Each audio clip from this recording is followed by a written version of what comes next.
ഒരിക്കലും ഓർക്കാൻ ഇഷ്ടമില്ലാത്ത ചാപ്റ്റർ നമുക്ക് മനഃപൂർവ്വം മറക്കാൻ വേണോട്ടാ.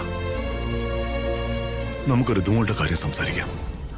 അവളെ എത്രയും പെട്ടെന്ന് നമുക്ക് ജയിലിൽ നിന്ന് ഇറക്കണം. ജാമ്യം കിട്ടിയ മാത്രം പോരാ, അവളെ കുറ്റവിമുക്തയാക്കണം. പക്ഷേ മോൾക്ക് നേരെയുണ്ടായ ഗൂഢാചിനെ കണ്ടെത്തണം.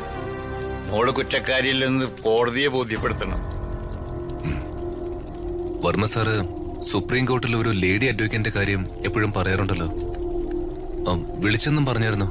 അതെ, അഡ്വക്കേറ്റ് ദേവസേന ഏത് കൊലക്കൊമ്പന്മാരെയും വിറപ്പിക്കുന്ന ഒരു പെൺപുലിയാ. മുൻ DGP ആയിരുന്ന ഹരിഹരൻ നമ്പ്യാരുടെ മകളാ. പക്ഷേ ദേവസേന ഇപ്പൊ സ്ഥലത്തില്ല.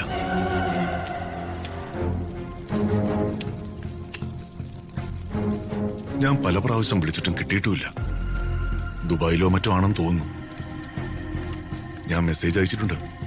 നാട്ടിൽ വന്നാൽ ദേവസേന പറഞ്ഞു വരും.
ഈശ്വര, എന്തൊരു അത്ഭുത!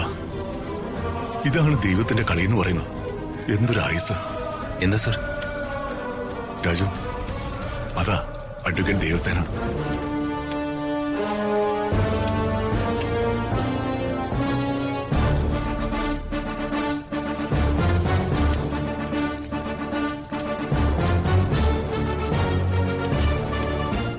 ഇപ്പൊ ഒരു നിമിഷം കൊണ്ട് 1000 നന്ദി ഞാൻ ദൈവത്തിനോട് പറഞ്ഞു കഴിഞ്ഞു. ഞങ്ങള് ദേവസേനയുടെ കാര്യം പറഞ്ഞുകൊണ്ട് നിൽക്കായിരുന്നു. ഞാനിവരെ പരിചയപ്പെടുത്തില്ലല്ലോ. ഇത് രാജു, എന്റെ സണ്ണിലോയാ. ഇത് വേണു, രാജുവിന്റെ ഫാദറാ. രാജുവിനെ കുറിച്ച് ഞാൻ കേട്ടിട്ടുണ്ട്. സാർ ഒരിക്കൽ രാജുവിനെ കുറിച്ച് എന്നോട് പറഞ്ഞിട്ടുണ്ട്. പിന്നെ ഋത്തിക്കെ കല്യാണം കഴിക്കാൻ പോകുന്ന ആളാണെന്ന് എനിക്കൊരു സൂചന തന്നിട്ടുണ്ട്. സാർ ഫോൺ ചെയ്തപ്പോഴൊക്കെ ഞാൻ സ്ഥലത്തില്ലായിരുന്നു, UAE-യിലായിരുന്നു. ചേച്ചിയെ കാണാൻ പോയതാ. അവിടെ എവിടെയാ? ഷാർജയില്. അത് പോട്ടെ, ഋത്തിക്കയ്ക്ക് ഈ ആപത്ത് പറ്റിയപ്പോ ഞാൻ സ്ഥലത്തില്ലായിരുന്നതിൽ എനിക്ക് നല്ല വിഷമമുണ്ട് സാർ. അവളുടെയും ഞങ്ങളുടെയും കഷ്ടകാലമാണെന്ന് പറഞ്ഞാൽ മതിയല്ലോ. ദേവസേന ഇവിടെ ഉണ്ടായിരുന്നെങ്കിൽ എന്റെ മോൾ റിമാൻഡിലാവില്ലായിരുന്നു. ചതിയാണല്ലേ സാർ? അതെ, രാഷ്ട്രീയ ശത്രുക്കൾ തന്നെ ആയിരിക്കും എതിർപക്ഷത്ത്. സംശയമില്ല, അവര് തന്നെ. പക്ഷേ പോലീസിനെ വെച്ച് അവര് കളിച്ചിരിക്കുന്നത്. സാർ ധൈര്യമായിട്ടിരിക്കുക, നമുക്ക് ഫൈറ്റ് ചെയ്യാം. എന്റെ അച്ഛനും എന്റെ കുടുംബാംഗങ്ങൾക്കും ഏറ്റവും വേണ്ടപ്പെട്ട ആളാ പ്രതാപവർമ്മ സാർ.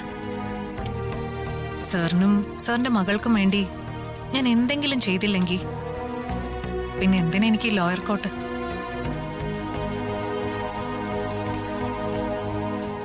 എന്റെ മോളെ ദേവസേന എങ്ങനെയെങ്കിലും രക്ഷിക്കണം. ഋത്തിക കുറ്റം ചെയ്യാത്തിടത്തോളം കാലം അവള് നിരപരാധിയാണ്. ഒരു നിരപരാധിയെയും അപരാധിയായി ജയിലിലടയ്ക്കാൻ ഇന്ത്യൻ ശിക്ഷാ നിയമം അനുവദിക്കുന്നില്ല. അതുകൊണ്ട് നമുക്ക് ഫൈറ്റ് ചെയ്യാം.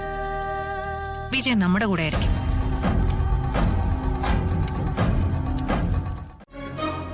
ഗൂഢാലോചന നടത്തിയതും ചെയ്യിപ്പിച്ചതും മുമ്പ് പറഞ്ഞവർ.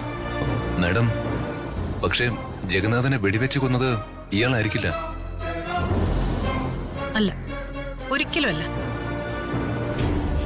നമുക്കാദ്യം ഋതിക നിരപരാധിയാണെന്ന് തെളിയിക്കണം. അവളെ ജയിലിന് പുറത്തു കൊണ്ടുവരണം. അത് കഴിഞ്ഞിട്ട് ബാക്കി കാര്യം. ഈ സി താമസിക്കുന്ന എവിടെയാ? അയാള് താമസിക്കുന്നത് ആ വള്ളിക്കോട് ജംഗ്ഷനില്. രാജു പറഞ്ഞ ഡീറ്റെയിൽസിൽ നിന്നും എനിക്ക് ചില ലൂപ്പ് ഹോൾസ് കിട്ടി. ഞാൻ ചില കാര്യങ്ങൾ രാജുവിനോട് പറയും. അത് അതുപോലെ തന്നെ രാജു ചെയ്യണം. തീർച്ചയായും.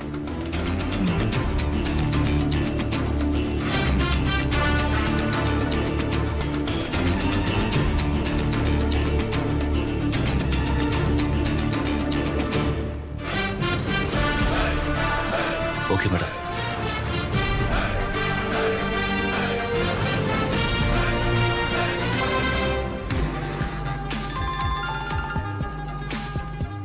ആ രാജു. ആ മണിക്കുട്ട, നിനക്കറിയാവുന്ന നല്ല ഒന്നാന്തരം കള്ളന്മാരാരെങ്കിലും ഉണ്ടോ? എനിക്കറിയാവുന്നതിൽ വെച്ച് ഏറ്റവും വലിയ കള്ളൻ ആ ആനന്ദം പിള്ളയാ.